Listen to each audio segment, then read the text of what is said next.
So, Peggy Chan, welcome to Hello. Breakfast with Bobsy. Welcome. Thank you.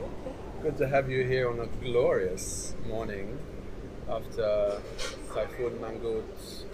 I don't know if you've noticed, but we've lost some big trees around here. We lost an Indian rubber tree just up the steps, a Yeah. giant. Maybe she was 60, 70, 80 years Yeah, old. it's so sad. All the trees in the back terrace got hammered. We're very lucky that some of these big ones here are still standing. Anyway, just to put us into perspective, um, we're the 19th of September. World Peace Day is in 2 days, September 21st. 3 days ago, we had Typhoon Mangkhut that just hammered Hong Kong and brought up a lot of styrofoam and stuff, which we can talk about. But anyway, first, you don't need much introduction in Hong Kong. You are the force and the heart and the mind behind Grassroots Pantry, which is definitely one of the pioneering restaurants in Hong Kong and beyond. But also, your background is you've studied hotel management and business in Switzerland, and you've studied culinary arts in Canada. And when we first met, you were in the hotel world, engulfed, swamped, I remember. Yes. Yeah. And how did we meet? Remember? I used to. It's quite funny. This was around almost 11 years ago, I think. 2008. Yeah, Somewhere, 10, 11 years ago. Yeah. Yeah, 2008. When you were launching Save the Humans. And on my off days, off days from work at the hotel, I would be doing kind of my thing, which was external research and watching a lot of documentaries on food and food politics, sustainability. I was doing a lot of research on uh, the food industry in general, and even though my world was so engulfed into hotelier and how to become a really good manager, my heart wasn't really there. And so during my off days, I would be reading and self-educating on all of these things and self-educating on plant-based foods and what I should eat because I was already vegetarian. And so when I met you and I bumped into you and Eve, I was very With intrinsically Eve, lovely Eve Chan, yes. yes, connected because the way you dress and the way you present yourself. I was in my previous days back in Canada. I was the same. I was a hippie. Bohemian. Yeah. Exactly, and I enjoyed that lifestyle. But at the same time, I knew that to be in a city like Hong Kong and for people. Look, like I was already trying to get the hotel industry to accept me for my beliefs and for what I was trying to do in terms of managing people. So for me, it was a way to try to fit in. And it was at Cafe O, right? Yes, it was at Cafe O. I used to spend so much time there. Yes, like me a too. lot, because I used to practice yoga in the center above, come down, and spend hours, and I would have met you in one Yeah. of those hours. Exactly. Yeah. And Yeah. we were just both working on our own thing, and then I overheard you working on Save the Human, which is one of my most passionate things that I believe in, and then we just got connected, and that's how And then you end up being involved with Save the Human, right? Yeah. with some of the fundraising and creating food for one of your launches, I believe. You had that event at Solas with the media and t-shirts, and yeah, that was a great event. And of course, we ended up doing the infomentary, the little 6.5 minute video Yes. that ended up winning best documentary at the I Shot Hong Kong Film Festival. Yeah, I remember. And that kind of got it out into the wider audience, and then we took it to schools. We toured schools together, right? We were doing. We a lot went of to Hong Kong. your alumni, right? CDNIS, Canadian, yes. yes. And we gave a talk there, and then I was doing that at least 1 or 2 talks a week, and showing Save the Human, and just inspiring all these young minds. And of course, that led on to other things, and snowballed into other movements today, and like Green Mondays, and got schools going, plant-based 1 or 2 a week. And yeah, that was a lovely moment. 2008, 2009. I was kind of starting to pull my energies out of Life Cafe a little bit. I'd realized that life wasn't going in the right direction. And then after we met, we became friends, and then you would come a lot to Life Cafe, and then we would meet more often in Life Cafe, I think, than we did outside. Absolutely. Yeah. I mean, it's hard to get, it's hard to be connected with someone who just understands where you're coming from and understands your passion. And I think that that's something that we have always had a connection with is you don't need to discuss about it. No. This is the right thing to do. This is what we need to do, and this is what we're going to spend our entire life and careers doing. Yeah. And I think that's something that I love about you is that over the years you have not stopped pushing, and pushing for this cause. And I think that's just, I'm so grateful for you to inspire me throughout. And it's good to have people who, tries to kind of catch you when you're falling, and it's good to know that we have a friend around. We all need rocks in our ankles, don't we? Especially this fickle society and world we live in. Here today, gone tomorrow. But then our relationship continued, and we tried to partner up, didn't we? And remember, on 11th of January 2011, so 11/1/11, we had that event at Sinsin's Art Gallery, the 3 galleries actually, to try and fundraise money for Babylon, which eventually becomes Mana. And then you were heavily involved with that as much as I were, and we were preparing foods, and we showed Baraka, I think, and we had the fire dancers, remember? Absolutely. Did a PowerPoint presentation, and it was amazing. I think that the business side of things, but yeah, sadly, as you know, it was very difficult to raise funds. Yeah, it was a struggle. Especially back then. And I saw that it was really hurting you a lot as well. Yeah. And only a few years after that did I really understand how you felt when I was raising money for 108. So, I mean, it's a form of foreshadow, but the things that you go through, intrinsically, you kind of see that other people are sensing, but then do you really know how they feel? No. You don't, unless you one who feels it knows it, right? One who feels it knows it.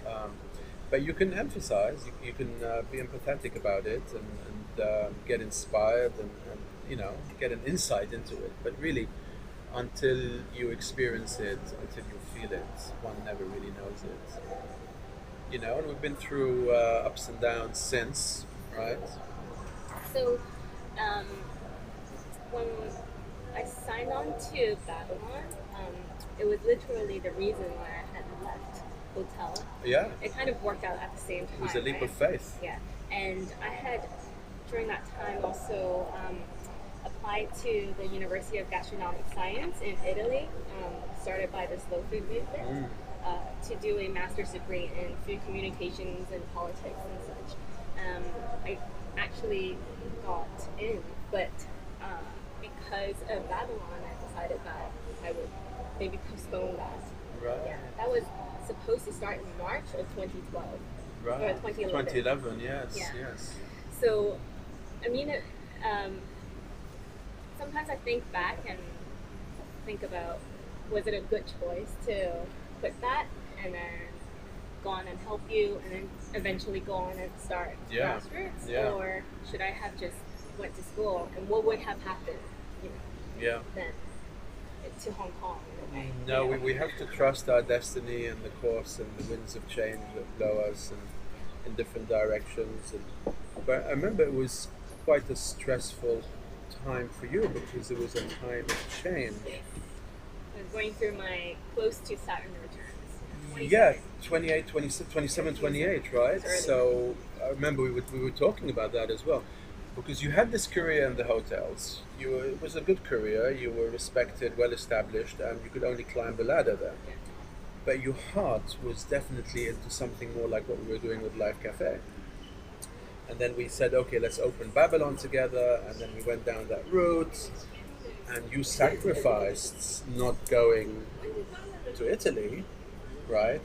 And I was sacrificing pulling out of Life Cafe, saying, okay, I'm gonna drop everything I'm doing, my position, my salary, da da da, to build Babylon. So we both kind of broke out a little bit. And then I remember we had that struggle with investors. Here's 1 million today, gone tomorrow. Here's 2 million today, gone tomorrow. And, it's so painful. and I remember getting the phone call from you. I was in Camden Market in London. It was around Easter time. This is so fun to talk about. It was Easter time, 2011, and you said, Bobsy, I can't wait. I can't, you know. And I remember where I was. Yeah, like yeah. For me already, yeah. I can't imagine how painful it was for you. It was. I felt, oh my God. I felt a bit let down, in a sense, but fully understood. But I remember where I was. It was a beautiful market in Camden. I sat down afterwards. I'm like, again, you know. But anyway, we went our ways. And, no, I think there's a reason for it. Right? Well, looking back now, you can see the reason. And it was that August and September of 2011, where I actually met Christian, who eventually became my business partner, and then very quickly we found the location in Wellington Street. And it took us 6 months to open Mana because we're slow coaches. We like to do things properly. So we got the location in September. I think that's another thing for me. I am to learn from, I am or not impatient. to avoid. I'm impatient, but I not patient. But I need to see things going, and I need to move things along. Yeah. So like, there's always a start and an end to all of my projects. And if I think up something, it needs to happen. If I put energy into it, it needs to happen. So very rarely do I create something and it doesn't happen. Yeah. And I think that's a different that's a difference between us because I'm such a practical person. Mm-hmm. Yeah. I'm not a dreamer. I'm a practical person. Yeah, understood. But one has to have patience as well, because patience is a virtue, and patience helps you be. It's a good thing to have, and my God, you need patience. Especially when it comes to trying to make change, in our community, or trying to raise funds for something that benefits everyone, and you get bumped into this hard materialistic wall that's so powerful in our community here, But anyway, you eventually Mana opened, and then not long after that we had Grassroots Pantry. Beautiful. Did you feel that it was like competition at the beginning from your side? No, from your point of view? no, Okay. because we were very, very busy, so we didn't have time to even think about it. Yeah, and we were doing, fast, slow food. We were inventing a new form of fast food. Yeah. Whilst you were going more to do Absolutely. a bit Slow like we food. were doing in life, more like a la carte, table service, slow food in a restaurant. So there were different business models. But you'll have no idea how many times I had been asked this question. That do you see yourselves as being competitors? I had never, ever Back seen then, you, or more ever. recently. No, back then, yeah. So I'd never seen you guys and Mana and what you guys do as competition. Yeah. Because we just don't serve the same thing. Our business model is completely different in a way. But for people on the outside, green is green, plant-based is plant-based, vegetarian is vegetarian. They can't see the difference between. What's interesting is that still in 2011, 2012, people's mindsets were still in that competitive stage. Yeah, well, it still is. I think in the food world, it has changed. Yeah. Before 2012, have you ever heard of restaurants doing pop-ups? No. Cross collabs? Never. No. That really only started because the way that we run restaurants is try to mention everyone that is involved. Our farmers, who we get our vegetables from, homegrown. We've tried to collaborate, like we do cooking classes with the homegrown guys. We wanted to do as much collaboration as possible because you can never do it alone. You need your community and you need a support of people from all angles of this community. Yeah, essential, because before that there was no community. No one Exactly. cared where the vegetables came from because Exactly. everything was hidden, right? Exactly. Yeah. But also back then, vegetarian was seen as a type of food, as opposed to you've got Mexican vegetarian, you've got European vegetarian, you've got Asian vegetarian. You know, people blanketed put vegetarian in a box. So Bobsy's doing vegetarian, Peggy's doing vegetarian. They must be doing the same thing. But it took a while for people to understand that you can have vegan cuisine or vegetarian cuisine from all over the world. Yep. It's not a type of cuisine, Yep. it's a lifestyle. And this is more understood today, but back then, oh, you're all doing vegetarian, you're all doing the same food. No, she's focused on, South American, and I'm focused on Timbuktu food. Well, the Right. reason being So also that's there changed. weren't a lot of options for Yeah. people to realize that vegetarian food is not just salads, you No. know. And the point of Or grassroots Indian was food back then, yeah, or Buddhist the food. point of grassroots was to show people that it is in all cultures, in all different angles, or sorry, all different corners of the world. Just remove the meat. Essentially, we are all vegetarians. You know, the meat was a luxury to Yeah. most of us. Back in the day, a long Yeah. time ago, yeah. So we had to get people to understand that first and foremost. Yeah. So yeah, I mean, it's a completely different world. It's just been It's 6 amazing years. how much we've moved on in 6 years, right? Yeah. Amazing. And I wonder where we'll be in another 6 years, I wonder. with the younger generation now coming through and embracing all of these things we've been fighting for 30 years as a given, Yeah. as a given, you know. And How do you see it? yeah, How do you see the new people who are coming into wanting to do internships with you, wanting to learn from you guys? Eventually, because their goal and their hope is to open their own cafe as well. What do you tell them? well, there's two sides to that. One side is, yes, go for it. Go and open your own thing, but make it original. Don't copy, right? Yes, by all means, go. We need more plant-based restaurants all over the world. Go. But don't be here as a spy. Don't be here copying our recipes. And that, of course, happened to us, 3.5, 4 years ago now. This girl came and worked in our kitchen for 6 weeks Yeah. and then resigned. Chinese girl. Wow. And then went and opened something in Tin Hau. Oh, really? Yeah, without mentioning any names. But Are they they still copied us around? 100%. They're still around because the market's so big. The demand's so big. But she went to Tin Hau, took one of our main chefs, That's terrible. and even copied the tiles on the floor. But instead of getting them handmade in Bali, she had them machine made in China. But copy. And the name, unbeknownst to her, was a copy. What is it called? Oh, sorry, you can't say. Well, I can. It was called Veggie Spinner. Okay. A spinner. Spin-off means to copy someone. And then we found out, Yeah. and then we went to visit, and the moment we walked in, we could see them panicking behind the scenes. But isn't And it? eventually she came out and Yeah. said, "Oh, welcome," and she had the grace to offer us the meal for free and kind of apologized for copying us. And then the chef, who was in the back there, came out and apologized, and eventually came back to us and said, and this you'd like, Peggy, he said, "Bobsy, I'm so sorry I betrayed you. I didn't understand. I didn't realize what was happening.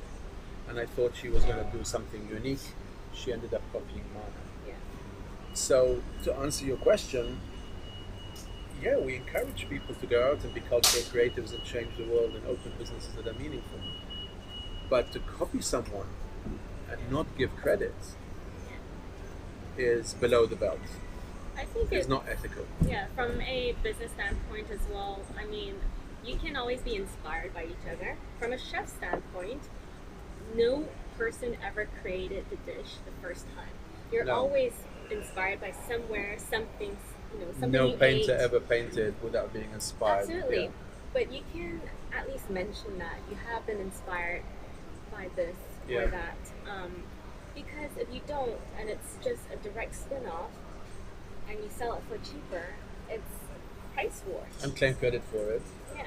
So I think it not only should we be running ethical businesses just through our food and the beverages, the offerings that we share, the messaging, but also in not just how we treat our people, but how we treat the community. You know, you shouldn't open something to compete with other people, and I think that's always been something that I have been against. And what you said about betrayal is everything that I think should not occur anymore. And isn't it funny though, because with our type of lifestyle, this type of holistic lifestyle, we should always be seeing things more positively, right? Sure. But there are so many instances and experiences in our daily lives that we do have to see things from a very protective mindset. From a very Well, we're human negative after angle. all. We are of this world. We are of this three-dimensional physical world where appearances really matter. Social media, etc., etc. So we have to feel when someone betrays us, when someone stabs you in the back. Yeah. Yeah. You can forgive them, and you must forgive them, and you don't need to go and stab them in the back. Yeah, of course. But your feelings have to be expressed. You have been stabbed in the back by someone. You have to express your feelings. You have to express your pain, right? But what we mustn't do, Peggy, is go and stab them in the back again and attack them. Because at the end of the day, I think there's enough wisdom in our community to know who are, the pioneers, who are the original creators, And who do have who integrity. paved the way, who have integrity, who, keep their integrity day and night, 24/7, whether they're losing tons of money or not, keep their integrity. I think there's enough people in our community paying attention to this. Many people are not, the majority are not, but I think there's enough people who realize what's going on. And they can tell who's copying who. But at the end of the day, it's more just about honoring where you learn things from, honoring your teachers, honoring the people that have inspired you down the line. The seafood tradition, right? Yeah, We always, exactly. in yoga, we always namaste our teachers. Yeah. And in the chef world as well, Yeah. we always credit the chefs that have, how silly would it be when that's what you actually need. You write a resume and you say who you work with. Right. That actually gives you a better credential. Right, yeah. How could like trying to avoid being noticed in that kind of way be helpful at all to your business, So I Well, think it's not, but in the short term, in their selfish minds, they think they're going to copy and take the credit and, spread the messages on their social media as we are the original people. They think that's going to serve them, but at the end of the day, it doesn't. Anyway, I mean, like, the It's called point is karma, Peggy. It's called karma. the point is that we really need to work together as a community. So one thing that we are working on, which I'm very excited about, maybe you should share. Oh, the stickers. The Madman. stickers. We've been busy making stickers. Zero Waste Alliance. Do we have? Okay, later. I want to give them to Peggy yeah, I right saw now. it though. Yeah, it's the black one, right? Yes. Beautiful. Yeah, I want. Oh, is it up here already? This is the beauty of Breakfast with Bobsy. It's live. It's not rehearsed. It's not live. It is playing live. it Oh yeah. You're gonna edit it. No. No. This is being broadcast live. Hello, Tokyo. Matt, are we London. over 10,000? Huh? Are we over 10,000? Way over. Way over? Huh? Way over? With what? 10,000. Oh, signatures on the Signature. petition. Mm. Very Okay. close. I think we're like 30. Very, very close. I think we're 100 off yesterday or something. Yeah. So yeah, the Zero Waste Alliance. Yes, you have to tell everyone about that. your Well, yeah, petition. it's been put on hold recently in a way. I mean, both Grassroots and Mana are getting on with it day and night, 24/7, right? But I think there's a new energy now to like take Zero Waste Alliance to the next step. Yeah. And we've just printed these beautiful logos, which we will give to any establishment that we think is meeting the best practices list or the minimum requirements Aha, here it comes. So this is the Zero Waste Alliance logo. We've just introduced these new colors I love it. that are more aligned, I think, with both our brands and how we're moving. So we've created this best practices lists that once we take this to the next step, we can have a system where people can be audited, and anyone who's meeting the minimum best practices list can be awarded this sticker to stick on their establishments. I think it's a But sign yeah, of, it's time. It's time. There's a demand for it. There's an awareness for it. The media's hungry for such news. I think we might even be getting sponsorship. Um, so you and I will continue this conversation. yes. I mean, the best practices is exactly what the industry needs. Both you and David are really, really good with the information that you put on your tables and the messaging that you have for people to act, for a community, for general people to Yeah. do, eat less meat, to think about the environment, Inspire, to be more educate. conscious. Yeah. Whereas we at Grassroots is very system focused in terms of focusing on the chefs, the industry, the food industry itself, how each part of us, whether from farm to supplier to manufacturers, have a say and have a choice that they should make. Just this morning, I texted our vegetable supplier. They're the backup suppliers, and they sent over mushrooms that were packaged individually with plastic and placed inside this huge styrofoam box. And then I sent them a few other photos of the trash that was left on our beaches and in the Taiwan area after the storm. You sent it straight to them. Yeah, I sent Wonderful. it straight to them and said, "Your trash." Yeah. People don't see that connection No. because if I don't see it, it's not there.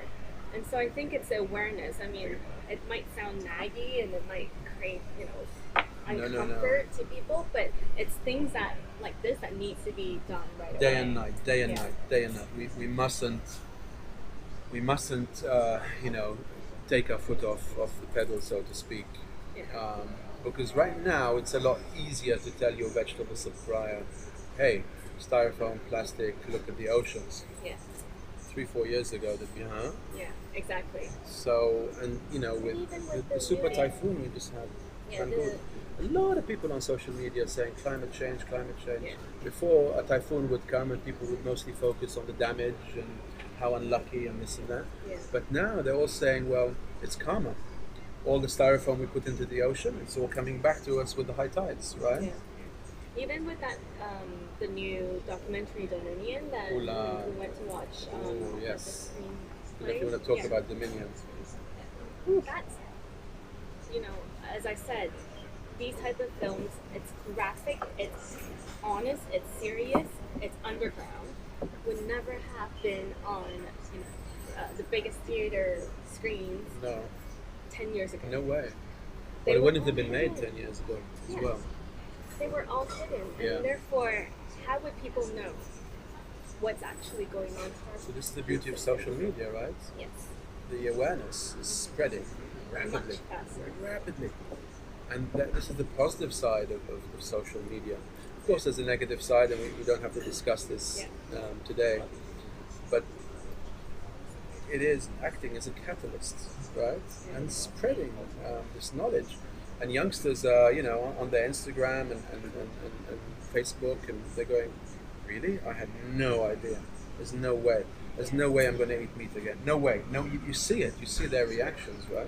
Unless people become completely blind to that feeling of guilt.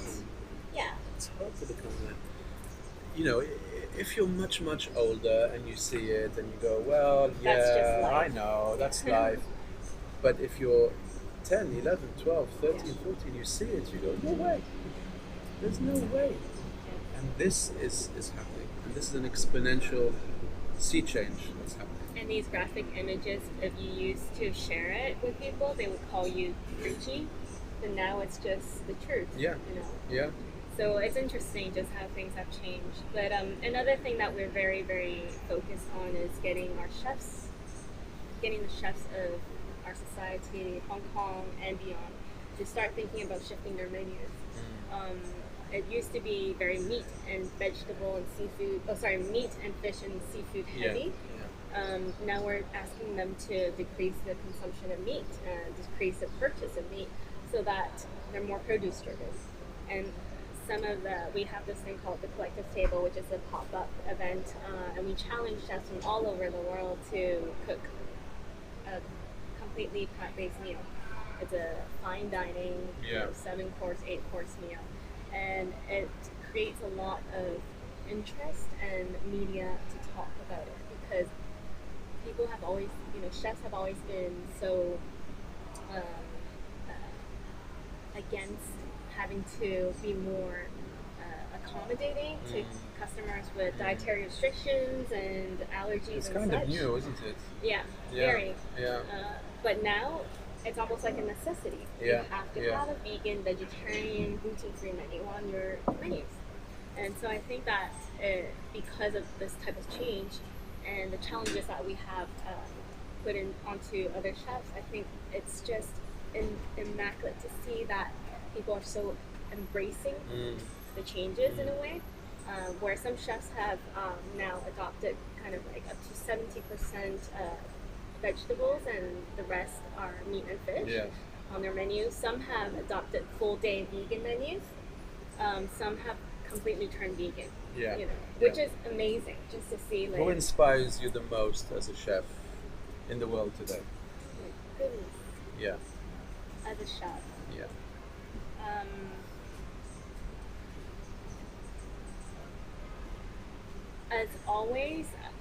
As I've always been researching this, but Alice Waters has always been the one who has inspired me. Right. Yeah, exactly. We're not talking about like Dan Barber no. Renee Redzepi right now. Alice Waters was one of the first. She started Edible Schoolyard. I wanted my food not to be just served to customers who pay for it. I wanted it to be served and to teach others how to do it on their own. Because what's the point for me to just do it and you buy it? There's no end loop to it. You should learn it and then be able to do it on your own. So I think that was something that had always inspired me. So Alice Waters, Dan Barber is incredible with everything he does. And recently I was in Copenhagen and I listened to Ben Shuri talk, and I find his philosophy very, very empowering as well. Yes. Well, food is where we can have the biggest impact on our planet, right? Without a doubt. And this is what I've always called the pink elephant in the room. But now everyone can see the pink elephant in the room, and that's called our diets. And diet change, not climate change, is our mantra, and we're just going to keep on drilling this into people's consciousness until it becomes second nature. But the sea change that's happening within the culinary world, within the chefing world, chefing schools are teaching students now the beauty of a plant-based menu, of a plant-based cuisine.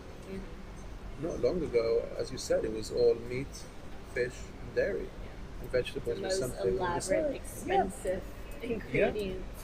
So I could feel those eyebrows being raised, 3-4 years ago, when chefs were told, well, you have to have a vegan, plant-based, gluten-free menu for your customers. And all those eyebrows going. But now, of course, of course. So I think the movement, the food movement, is unstoppable, inspirational, heading in the right direction. Gen Z and the millennials are embracing it fully. It's second nature to them. And of course we eat vegan food. Of course, what do you expect? While my generation, your generation, and older generations, for them it was a hippie thing. It was radical. So I think, Peggy, you and I should give ourselves some credit, a little bit, in Hong Kong for having been the anchors and steadfast and captaining our ships in storms, very big storms, and most people aren't really aware of how difficult it is behind the scenes to operate a restaurant, full stop, but then to operate a restaurant with values and principles and integrity, and to spend a huge amount of your income on, composting your food waste or getting your packaging into biodegradable, compostable packaging, people don't appreciate how much effort that takes. Yeah. CSR used to be a side project for a company. Big buzzword back when then. when they had time, they would do it, and it was a once a year type of thing. Yeah. Corporate social responsibility, and I think for both of our business models, social responsibility is a part of the everyday life. You don't need to think about it. Yes. You just It's do a given. It. It's Yeah. a fact. And therefore, when you do it every single day, down to inspiring and getting your staff to do it every single day, it becomes a habit. And so when you can get that rolling, that kind of ball rolling, you can then continue to grow in different ways. Push the envelopes. Yeah. And so I think that's the difference, is that we have always ingrained sustainability as a part of a business model.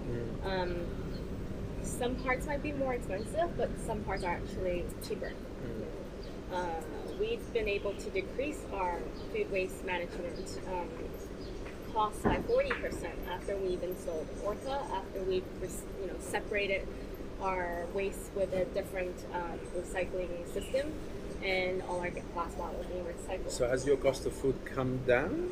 Our cost of food has come down because we had a better chef. Right. And because I've just Is that something very difficult to keep down, because the price is always going up and up and up, but you don't really change your menu to reflect that, right? No, and the price mostly actually comes from also your manpower as well. Your cost of food. Your cost of food can be controlled by controlling the size of your inventory. We don't keep a large inventory. I can get rid of all of my food in two weeks max. But so that's why I would always say start small and open and don't order so much at the same time. It sounds like it's more it's cheaper if you buy bulk, but actually at the end of the day, the amount of waste that is created, it actually equates to the amount the same. Okay? So we keep our inventory very small, rotational. That's how we kind of control our food costs. I'm still eating. Okay. So you want me to talk? Keep talking. How are you? Big question, I know. When people ask me, so Bobsy, how are you? Man, that's a big question. But it's like, when do you ever say, I'm not okay? I do. I think it's important don't to. Ever. What I say sometimes is, not in my best. I'll be better tomorrow. Today I'm feeling a bit, but tomorrow's another day. Yeah. But then again, who has time to, socially bump into someone and say, how are you? Great, fine, okay. Who has time to sit down and be someone's shrink, It's so important just to ask, because sometimes people don't want to say anything until someone actually asks. So, this year has been a very, very truffle's delicious. difficult year. You can't say that about your own food. I will can. say it on camera later. Peggy made these truffles earlier. Yeah, it's been a very difficult year in the culinary world. A few suicides here and there. Big name chefs. It's just been very tough. We need the support for each other, and we're always told that we need to be strong for our team, strong for our business, strong for the community, strong for everyone else. And that's a very masculine attitude. Yeah. And so when you do show some form of weakness, oh, she's not a good enough manager. She's not a good enough leader. She can't take it. Yeah. She can't handle her shit anymore. It makes women not be able to fully express themselves. And be women. Or men in general too. It's like, how many times have your parents or my parents told my brother that boys can't cry? Be a man. Be a man, yeah. That's a kind of society that we no longer live in. No, Things are times changing. are changing. Yeah. Things are changing. But it's so important, no matter what industry we are in, to just extend your hand and ask a friend, randomly, how are you doing? I'm good today. That's good, you know, because if I don't need to say anything. If I'm really, really not good, I would cry. You know, I would break down. How many times have you broken down in your kitchen? In my kitchen, well, there's different levels. One of the close to breaking down level is when I throw shit. You know, maybe 3 times max in the 6 years. Boiling water, No boiling water. Just knives, no knives. choppers. No, stop it. I just throw like dishes, you know, things like that. But Leftovers. only because you're so frustrated to the point of I can't deal with this anymore. And then the next day, I was just saying, like last week, I had a meltdown, and I all I wanted to do was just be alone and try to heal myself through meditation, through my own thoughts, through prayers, through thinking positively, through strategizing in the way that we can solve this, find out a solution, and sometimes you don't have that time to really think for And yourself. in grassroots, it's quite public. Where can you go? You can run to the loo, but that's not going to do it, is it? No. You have a little cave where you can go to nearby. No, I mean like I just need Park time maybe. alone. Yeah. If I'm close to breaking down, or I know that I'm at my limits, I need to just be alone completely. Walk up to the park, right? Not even like I can't just go to. No. Anyway. In the middle of service. Yeah, Understood. Yeah. Well, I asked you how you were, and we ended up talking about There this. was a point that I wanted to say.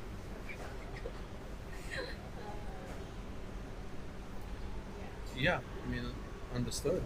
We're not robots. We're not machines, and that masculine attitude of stiff upper lip, which is very English, and just get on with it and be a man and stand up and stop crying. And I think that's passé now. It's passé. It's passé like meat, dairy, fish, heavy diets passé. We are changing. We are evolving, and we're definitely shifting consciousness, and this is something I'm very passionate about. And we're surrounded by some great books here on this table, books that have guided me and still do, so I can understand the shift we're going through. Because if we know why, we're really empowered. And I do care about the why, very much so, not just the how, because the how is often obvious. But the why is hidden, and I mentioned that at the opening speech for Dominion.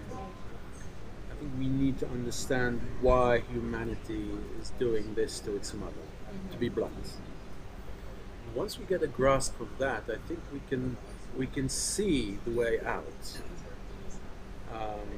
And this is definitely happening, and this really empowers me. And like we were saying earlier before we started to roll the cameras, is our businesses are not businesses. Mana is not business as usual. Mana is business as unusual. And I'm sure Grassroots Pantry is the same. We use our businesses as tools from day one, not from day two, not after we're successful. From day one, from beginning to inspire change. And businesses should not be separated from charity. They should not be separated from change makers. They should not be separated from forces for good. They are forces for good. And I think this is something that's yet to be grasped by the general public in general. Businesses that are catalysts, change makers, are really in a minority in the world. But the amount of people who are demanding or kind of expecting businesses to be change makers is massive. So I think this is where we're going to see more and more businesses in the coming years become change makers. So they behave like a charity, but they're not a charity. There's no need to be a charity. I always say that we run like a social enterprise. Yeah. Whatever we make, it actually goes straight back into doing something more, creating sustainability reports and all these data that we need to gather so that we can share with people the kind of impact that we're creating, right? Absolutely, yeah. Upgrading our recycling systems, our composting systems, packaging. Nothing's static, right? Yeah, absolutely. And that type of internal research and internal gathering of data is something that we have to do. Yeah. Just as we do with teaching and training our staff, hiring, disciplining, firing, whatever it is, the everyday operational stuff. Yeah. It needs to happen Yeah. same way. As you said, there's going to be a lot more people who will gain or gather enough power to open businesses that are change makers, that can create change. Yeah. But I also advise that everyone needs to understand that. I'm trying to gather my thoughts. Everyone needs to understand that to create change doesn't actually happen overnight. No, it ain't easy, it ain't cheap. Yes. And to create long-term change, your business model needs to come from your heart. It is not something that you just put on paper, use it as a trend, and expect to move people.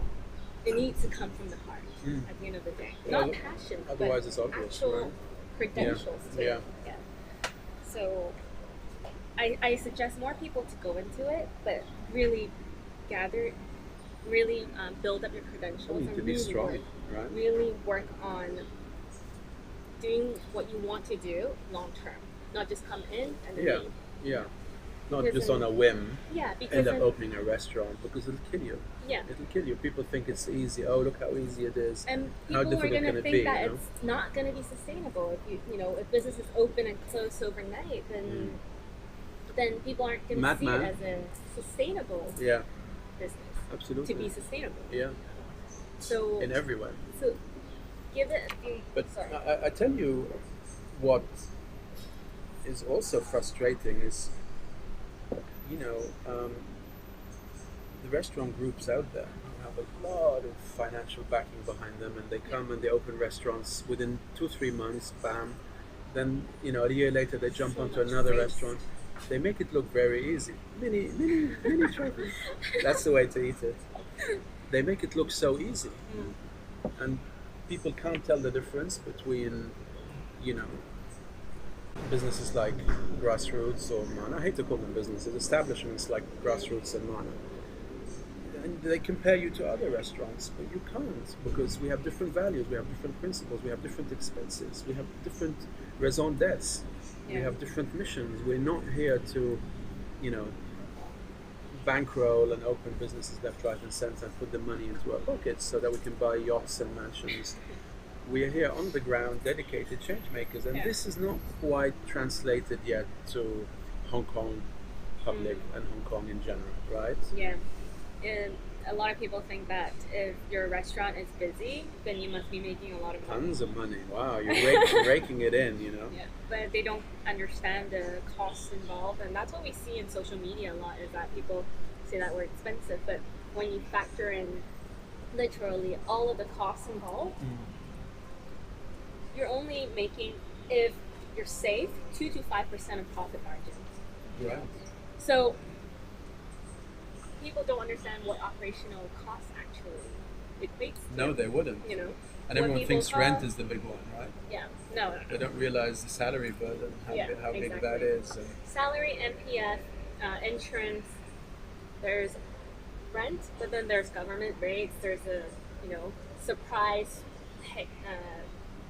hidden costs. Yeah, hidden costs everywhere.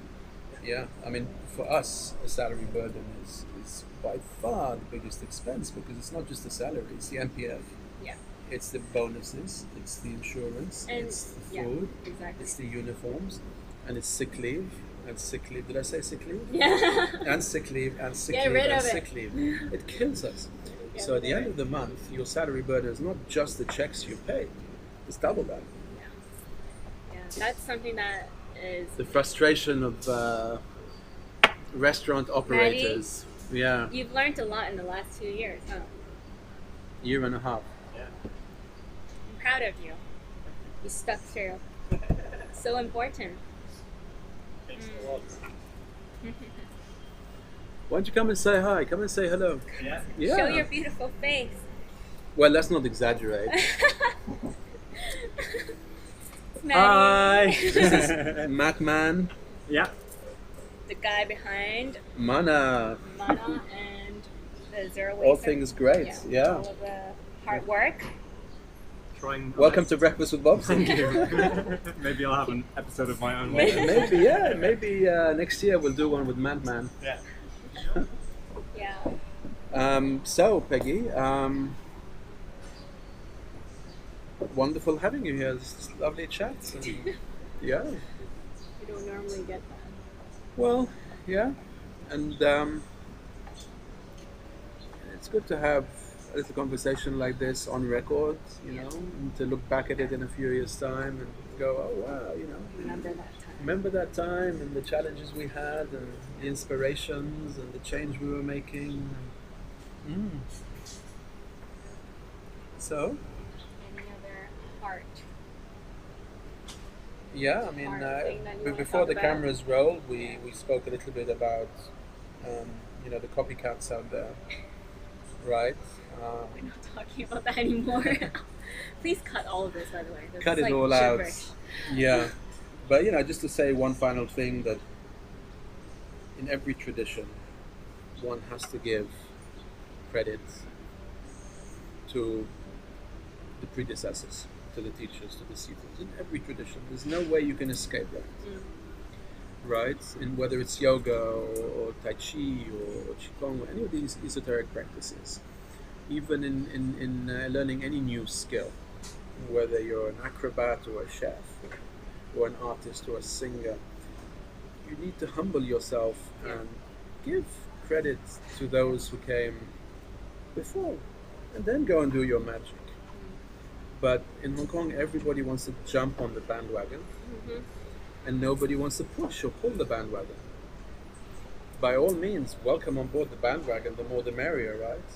But please do get off and do a bit of pushing and pulling, and not sitting up there waving your social media flag, taking credit for, you know, decades of hard work. And well, this is one of the purposes of Breakfast with Bobsy, is I want to meet change makers who inspire me, and you inspire me, Peggy. Really? And some are famous, some are less famous, but everyone who's appeared on Breakfast with Bobsy so far is a change maker. Whether people know about them or don't know so much about them.